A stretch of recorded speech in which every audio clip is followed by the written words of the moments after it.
Thanks, everybody, for joining me to discuss a very, very serious issue. Yesterday, we witnessed an extremely sad moment in American history.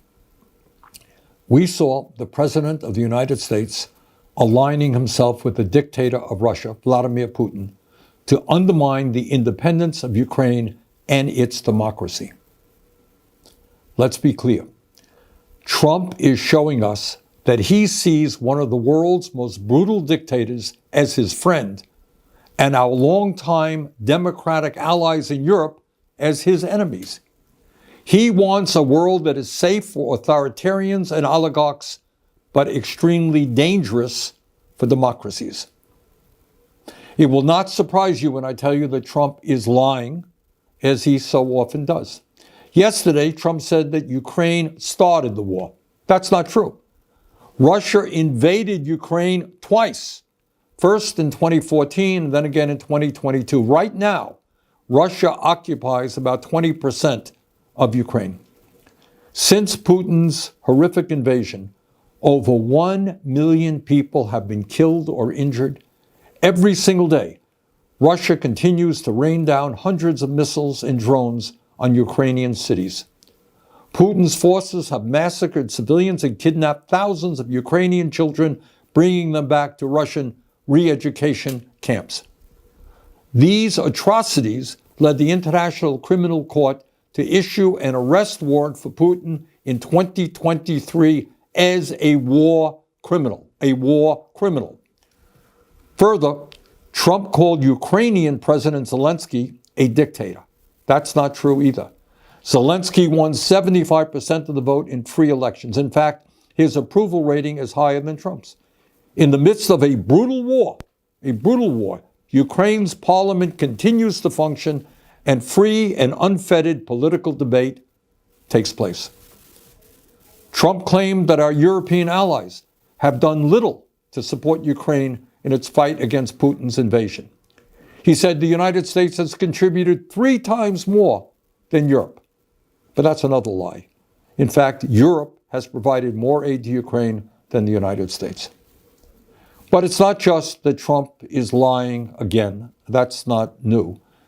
It's what this all reveals about where he wants to take our country, and in fact, the entire world. Trump is cozying up to Vladimir Putin. So who is Putin? And what kind of world does he want to build?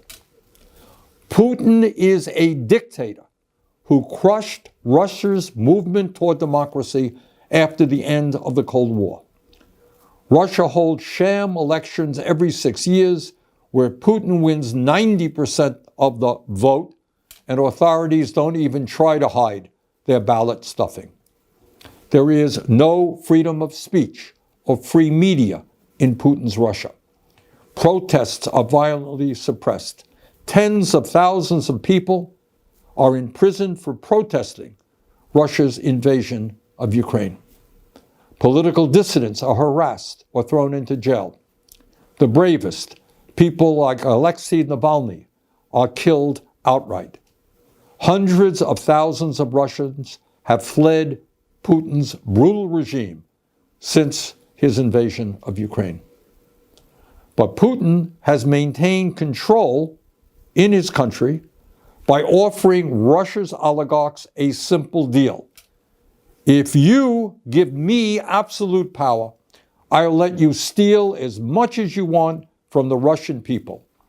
And that's why in a country where many are struggling economically, Russian oligarchs have stashed trillions of dollars in offshore tax accounts. That is the Russian leader that Trump admires. That is the Russian oligarchy that he supports.